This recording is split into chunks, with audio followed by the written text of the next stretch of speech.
नमस्कार, मी आहे ऐश्वर्या. आज आपण बनवूया अशी रेसिपी जी वांग्यांचा तिरस्कार करणाऱ्यांनाही आवडेल. काल माझ्या घरी एकच प्रश्न होता, आज भाजी कोणती? फ्रीज उघडलं तर फक्त 2 ताजी वांगी दिसली. सगळे म्हणाले, "अरे वांगे नको." पण मी विचार केला, आज काहीतरी वेगळं करूया. मस्त मसाले लावून वांग्यांचे स्लाईस तव्यावर मंद आचेवर भाजायला ठेवले. थोड्याच वेळात घरभर असा सुगंध पसरला की सगळेजण स्वयंपाकघरात येऊन उभे राहिले. पहिला घास घेताच एकच आवाज आला, "अरे वा, हे खरंच वांगं आहे का?" बाहेरून एकदम क्रिस्पी, आतून मऊ आणि मसाल्यांची चव प्रत्येक घासात.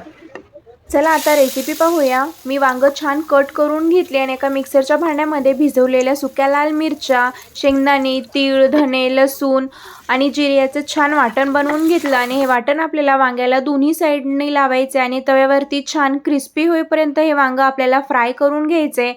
आणि हे वांगं आपण भातासोबत, चपातीसोबत कशासोबतही खाऊ शकता. एकदम अप्रतिम लागतं. तुम्ही घरी एकदा नक्कीच बनवा.